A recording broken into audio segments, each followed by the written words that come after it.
Hari ini, mari kita meluangkan waktu untuk memikirkan inti dari jiwa kita dan mempelajari ajaran Tuhan mengenai hal ini. Selama kita menjalani perjalanan iman kita bisa menemukan banyak orang yang sibuk sekali hanya untuk hidup jasmani yang terlihat di mata kita, mengabaikan hal-hal yang berhubungan dengan jiwa mereka. Ketika kita mau mencari tahu apakah inti dari kehidupan kita, jika kita mengabaikan perihal jiwa kita dan hanya memperhatikan hal-hal jasmani, pastilah kita akan susah percaya kepada Tuhan. Kenapa rasul-rasul mengalami penganiayaan yang begitu keras? Walaupun mereka percaya kepada Tuhan, kenapa mereka yang percaya kepada Tuhan mengalami kesusahan itu? Kalau kita melihat dunia ini hanya dengan sudut pandang daripada jasmani kita, yang berasal dari 3 dimensi, tanpa mengetahui tentang jiwa, kita tidak akan mengenal Tuhan dan tidak mengerti kehendak Tuhan. Ketika suatu masalah timbul kepada kita mungkin mengabaikan kepercayaan kita, berpaling dari Tuhan, dan akhirnya memilih memasuki kehidupan duniawi yang sama seperti telah diperbuat Yudas Iskariot. Kemalangan semacam ini bisa terjadi bagi kita. Tuhan telah datang ke bumi ini dan menanggung salib demi keselamatan manusia dan menuntun manusia ke dalam pangkuan Tuhan. Dia mau membuat manusia menyadari keberadaan jiwa dunia yang sebenarnya. Itulah sebabnya dia terus-menerus mengutus nabi-nabinya ke bumi ini, dan dia sendiri datang untuk mengajari manusia melalui 66 buku Alkitab, bukan? Jika kita tidak mengerti masalah jiwa kita, tidak masalah beribadah pada hari Sabtu atau pada hari Minggu, tidak masalah beribadah pada hari apa saja. Seluruh dunia merayakan Natal, jadi tidak masalah aku merayakannya. Apa yang salah dengan melewatkan Paskah? Apa yang salah dengan melewatkan Sabat? Secara sederhananya, semua hal-hal jasmani dapat langsung dirasakan melalui pandangan jasmani. Berkat-berkat rohani tidak dapat dirasakan dengan segera. Maka mereka susah mengerti kata seseorang, Tuhan memberkati banyak hari ini juga. Tuhan menurunkan Roh Kudus ke atas kita.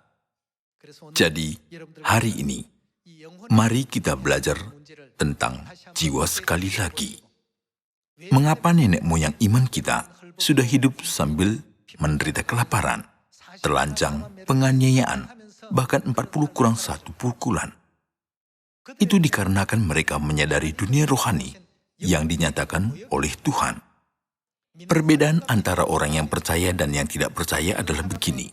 Orang yang percaya terus berlari ke dunia rohani karena dia bisa melihatnya. Tetapi orang yang tidak percaya tidak melihat dunia rohani itu dan tidak mengetahui keberadaan roh. Maka mereka hidup dengan segenap kekuatan untuk makan 3 kali setiap hari. Seperti politikus yang terkenal, orang-orang hukum yang terkenal, profesor yang terkenal, filsuf, dan pahlawan. Ada banyak jenis orang di dunia ini. Jika kita bertanya, apakah Anda puas dengan hidup Anda sampai sekarang? Menjawab tidak puas. Semua orang yang tinggal di bumi ini hanya memainkan peran mereka, tidak akan puas dengan hidup mereka. Saya juga memainkan peran saya. Saudara-saudari juga memainkan peran masing-masing. Bukankah begitu? Di antara penduduk bumi ini, pengemis memainkan peran pengemis, raja memainkan peran raja, presiden memainkan peran presiden, ibu rumah tangga memainkan peran ibu rumah tangga, dan suami memainkan peran suami. Seperti ini, kita semua memainkan peran kita masing-masing di bumi ini. Ketika pertunjukan drama ini berakhir, kita juga berhenti memainkan peran jasmani kita. Kemudian, kita kembali kepada kehidupan asli kita. Terkadang kita ingin memainkan peran orang lain dan mau memakai mahkota dan menguasai orang-orang lain sebagai seorang raja. Tetapi apa yang kita lakukan jika peran itu tidak diberikan kepada kita? Kita tidak usah cemburu pada peran yang tidak diberikan kepada kita. Kita hanya perlu memainkan peran kita dengan setia. Kita semua tinggal di bumi ini menurut peran kita. Kita akan pulang ke tempat asal kita setelah hidup kita di bumi ini berakhir. Kita akan pulang ke dunia asal, ke posisi asal kita. Karena semuanya kembali ke sana. Jadi, saudara-saudari, jangan hanya berfokus pada hidup di bumi ini, tapi mari kita lihat dunia rohani yang abadi, yaitu dunia asli kita, di mana kita akan pergi. Jika banyak orang yang tinggal di bumi ini menyadari dunia rohani, mereka tidak akan hanya berpegang pada hidup jasmani menurut hawa nafsu mereka. 2000 tahun yang lalu, Yesus datang ke bumi ini dan memberikan suatu ajaran kepada kita. Jangan terlalu banyak menaruh hasrat dan tenagamu pada hal-hal dunia yang fana. Yesus telah mengajari kita tentang dunia kita yang sebenarnya. Mari kita lihat hal itu di Lukas pasal 12. Pasal 12 ayat 16 kita baca. Kemudian ia mengatakan kepada mereka suatu perumpamaan, katanya, ada seorang kaya, tanahnya berlimpah-limpah hasilnya. Ia bertanya dalam hatinya, apakah yang harus aku perbuat sebab aku tidak mempunyai tempat di mana aku dapat menyimpan hasil tanahku? Lalu katanya, inilah yang akan aku perbuat. Aku akan merombak lumbung-lumbungku dan aku mendirikan yang lebih besar dan aku akan menyimpannya di dalam segala gandum dan barang-barangku. Sesudah itu aku akan berkata kepada jiwaku, jiwaku, ada padamu banyak barang, tertimbun untuk bertahun-tahun lamanya, beristirahatlah, makanlah, minumlah, dan bersenang-senanglah. Tetapi firman Allah kepadanya, hai engkau orang bodoh, pada malam ini juga jiwamu akan diambil daripadamu, dan apa yang telah kau sediakan untuk siapakah itu nanti? Demikianlah jadinya dengan orang yang mengumpulkan harta bagi dirinya sendiri, jikalau ia tidak kaya di hadapan Allah. Mengapa Yesus berkata bahwa orang kaya tersebut adalah seorang bodoh? Orang kaya tersebut tidak mengetahui inti dari hidup aslinya adalah jiwanya. Dia hanya berminat pada hal-hal duniawi dan mencari hal-hal yang ada di bumi ini. Maka Yesus berkata, hai engkau orang bodoh. Kehidupannya di atas bumi ini merupakan suatu peran. Tetapi dia menganggap itu segalanya baginya. Jika itu benar, dia bisa membawa semua hal itu walaupun dia meninggal, bukan? Oleh karena itu, ada sebuah pepatah, telanjang kami datang dan telanjang kami pulang. Alexander Agung sudah meninggalkan wasiat sebelum dia meninggal untuk tangannya dikeluarkan dari peti jenazah, bukan? Mengapa dia meminta tangannya dikeluarkan dari peti jenazah? Kelihatannya dia bisa menaklukkan seluruh dunia dan mengambil bagian miliknya, berakhir dengan tangan yang kosong. Tidak ada sesuatu pun yang dibawa. Lalu dia meninggalkan wasiat supaya tangannya dikeluarkan dari peti jenazah untuk memberi pelajaran. Kisah itu sudah terkenal. Di ayat ini tertulis, hai engkau orang bodoh, pada malam ini juga jiwamu akan diambil daripadamu, dan apa yang telah kau sediakan untuk siapakah itu nanti? Orang kaya ini berkata dalam hatinya, apa yang harus kulakukan? Sekarang ada banyak barang dan gandum bagiku. Aku akan merombak lumbung-lumbungku, akan mendirikan yang lebih besar, dan aku akan menyimpan di dalamnya barang-barangku untuk bertahun-tahun lamanya. Jadi beristirahatlah, makanlah, minumlah, dan bersenang-senanglah. Namun, orang kaya ini 1% pun tidak memikirkan jiwanya. Inilah yang pertama Yesus tunjukkan, bahwa itu bodoh. Tanpa menyadari suatu saat, jiwanya pasti akan dipanggil. Yesus berkata kedua kalinya, dia bodoh karena kehidupannya. Dan kebodohan yang ketiga yang ditunjukkan, harus mempersiapkan dunia bagi jiwanya, tapi dia tidak mempersiapkannya. Karena dia menghabiskan seluruh hidupnya sendiri, hanyalah untuk kesenangan jasmani di atas bumi ini, menunjukkan bahwa inilah kebodohan. Jadi di dalam perumpamaan ini Yesus berkata, pada malam ini juga jiwamu akan diambil daripadamu. Kata diambil bisa diganti dengan kata dipanggil kembali, bukan? Jadi judul khotbah hari ini adalah tiba-tiba dipanggil kembali. Tiba-tiba dipanggil kembali. Bagaimana jika sutradara berkata, aktingmu jelek sekali, jadi kamu tidak usah lagi datang besok. Orang lainlah yang akan memainkan peranmu. Jadi sampai hari inilah kamu berakting. Walaupun aktor itu menaruh segala kekuatannya pada peran itu, dia harus berhenti. Oleh karena itu, Yesus mengajar kita bahwa orang yang bersiap seluruhnya untuk tidak panik ketika tiba-tiba dipanggil adalah orang yang bijaksana. Kita semua akan dipanggil kembali. Cara kita dipanggil kembali berbeda.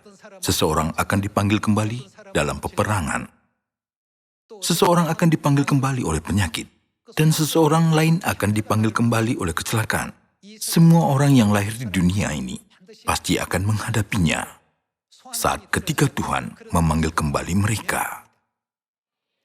Ada orang yang panik pada waktu itu. Dan yang lainnya bergembira pada saat itu datang. Beberapa orang akan bergembira pada saat itu. Aku akan pergi ke dunia yang mulia di mana Tuhan berada. Ada sebuah lagu yang liriknya terkenal begini. Aku masih berusia 30-an, bila malaikat mau datang, bilanglah, aku tidak bisa ikut. Ada lirik lagu seperti itu yang begitu terkenal, bukan? Bilanglah aku tidak bisa ikut karena belum tiba saatnya aku pergi. Sebenarnya kita tidak di posisi sanggup berkata seperti itu. Jika kita dipanggil kembali, bahkan saat tidur di malam hari, kita harus kembali. Tentu saja semua hal seperti itu terjadi dalam kehidupan kita. Tetapi manusia tidak mempersiapkan apapun untuk jiwa mereka. Itulah yang membuat mereka bodoh. Tetapi semua saudara-saudari Sion di seluruh dunia yang sedang beribadah pada hari Sabat benar-benar berbahagia. Sekarang kita mempersiapkan semuanya, bukan? Setiap hari, kita sedang mempersiapkan hal terpenting yang tidak dipersiapkan orang-orang di dunia. Rasul Paulus telah menuliskan apa yang difirmankan Yesus di Ibrani, pasal 9. Pasal 9 ayat 27 kita baca. Dan sama seperti manusia ditetapkan untuk mati hanya satu kali saja, itu berarti manusia ditetapkan untuk dipanggil kembali menurut judul khotbah hari ini. Dan sesudah itu dihakimi. Demikian pula Kristus hanya satu kali saja mengorbankan dirinya untuk menanggung dosa banyak orang.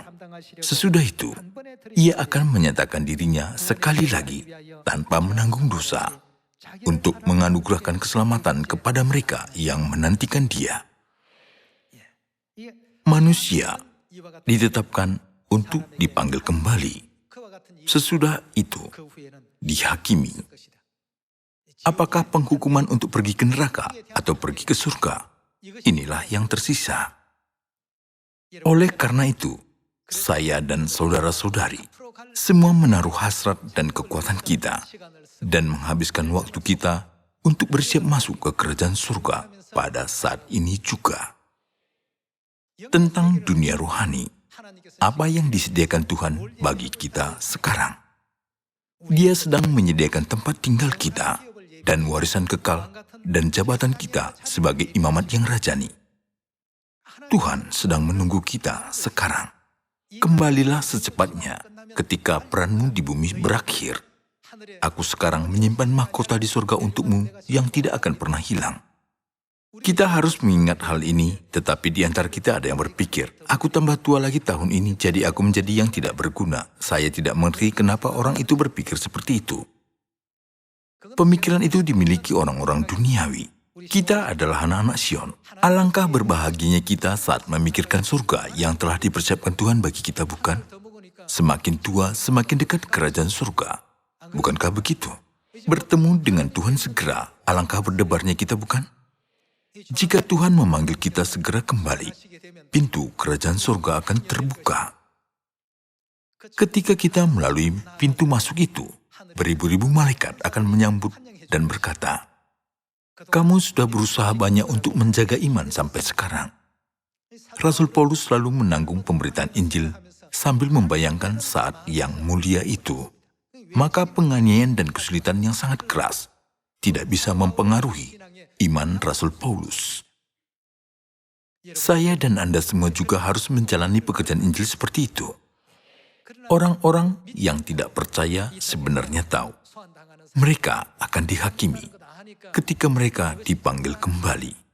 Jadi, mereka takut mati dan bergetar. Tetapi alangkah besarnya kesenangan kita jika Tuhan memanggil kita kembali. Kita, anak-anak Sion yang beriman, akan bersuka cita ketika Tuhan memanggil kembali kita. Betapa bahagianya itu. Ada perbedaan di antara saat Tuhan memanggil kembali anak-anaknya dan saat Dia memanggil kembali orang yang tidak percaya. Oleh karena itu, kita sedang bersiap di atas bumi ini, bukan? Tuhan sudah berkata bahwa Dia akan memberikan kita hak menjadi anak-anaknya. Kita sedang hidup dengan hak anak-anak Tuhan. Orang yang tidak memikirkan jiwa, sungguh-sungguh orang bodoh. Pada suatu hari mereka akan dipanggil kembali. Mereka pasti akan meratap dan menangis. Pada waktu tiba-tiba dipanggil kembali tanpa persiapan apapun. Saudara-saudari, alangkah besarnya kebahagiaan kita hidup dan percaya kepada Tuhan. Jika tidak ada dunia rohani, keadaannya berbeda, tetapi benar-benar ada dunia rohani. Kita harus percaya bahwa ada dunia itu. Pada waktu Tuhan memanggil kembali orang yang percaya, dan pada waktu Dia memanggil kembali orang yang tidak percaya, kedua-duanya sama, tetapi akibatnya jauh berbeda. Ingatlah hal ini. Tolong jaga diri Anda untuk tidak tersesat oleh kesenangan dan kesukaan duniawi yang hanya untuk sementara. Tetapi saya meminta Anda hanya berjalan di jalan Bapa dan Ibu yang menuju ke kerajaan surga pada tahun ini. Wahyu pasal 20 ayat 11 kita baca. Lalu aku melihat suatu tahta putih yang besar dan Dia yang duduk di atasnya. Dari hadapannya lenyaplah bumi dan langit dan tidak ada ditemukan lagi tempatnya. Ayat 12. Dan aku melihat orang-orang mati di atas bumi.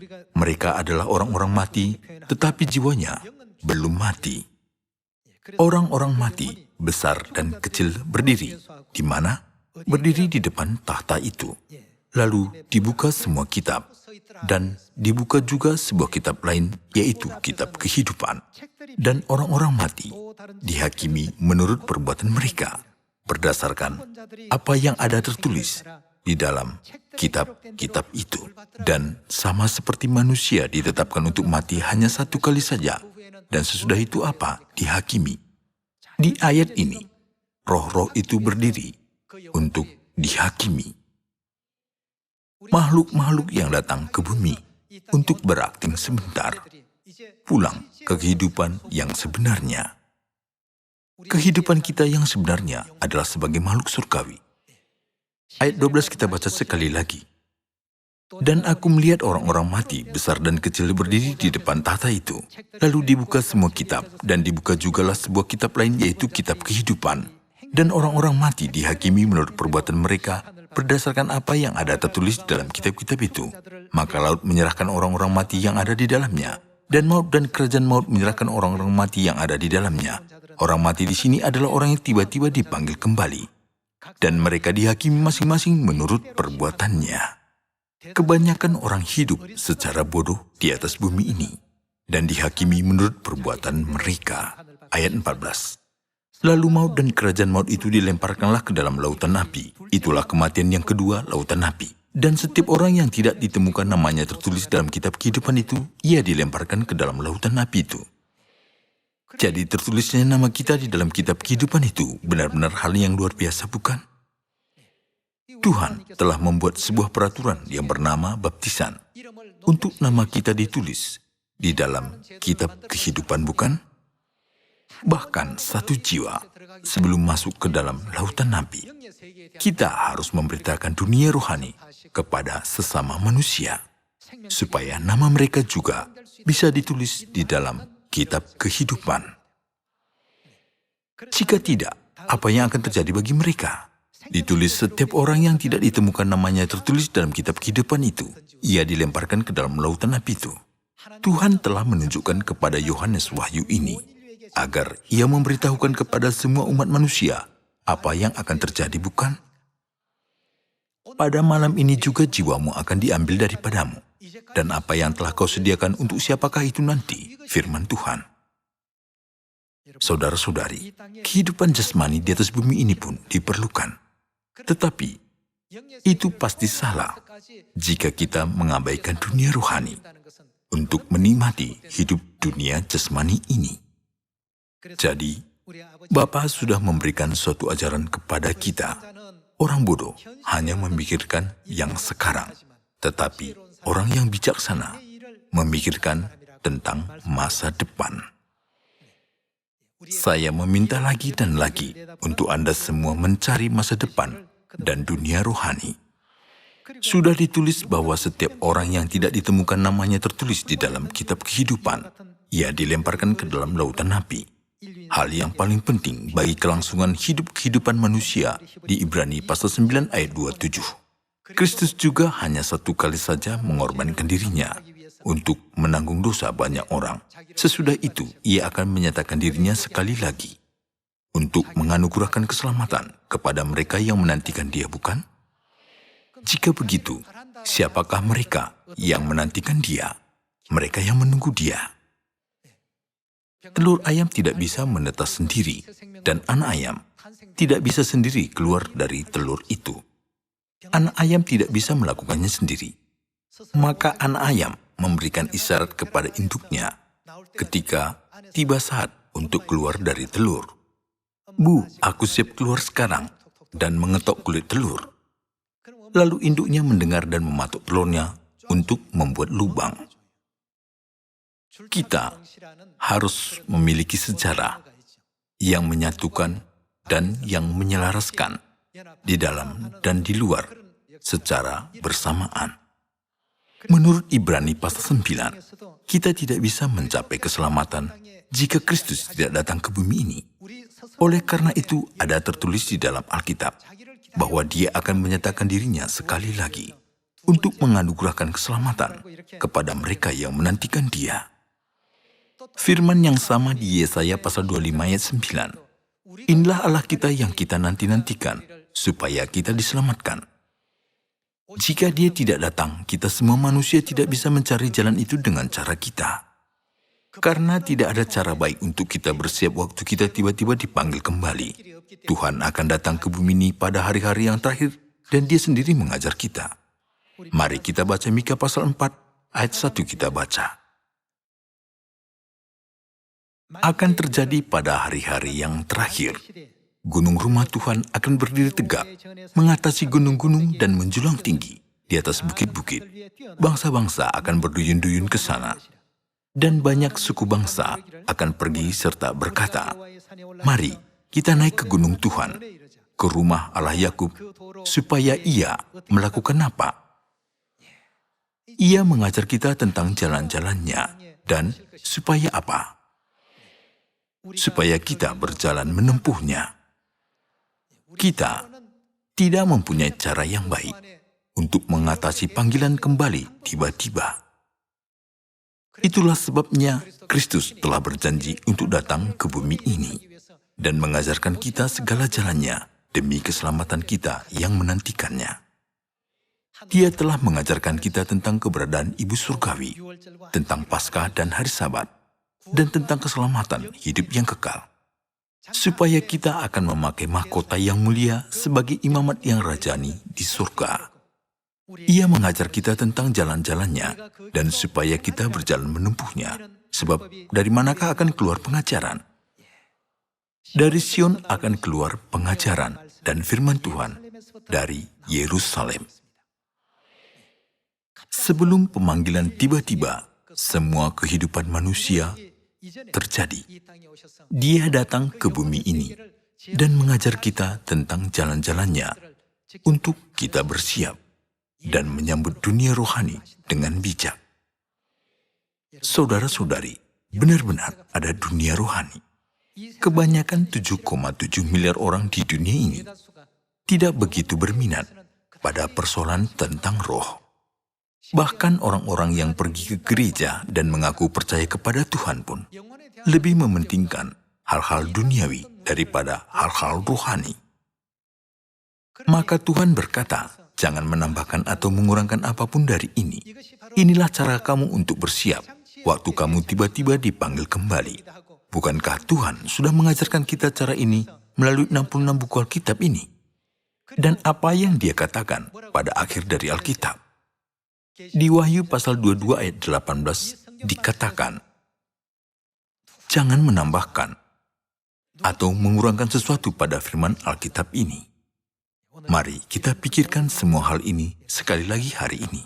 Bapa Surgawi dan Ibu Surgawi telah datang ke bumi ini dan mengeluarkan pengajaran dari Sion dan memimpin umat manusia ke jalan keselamatan.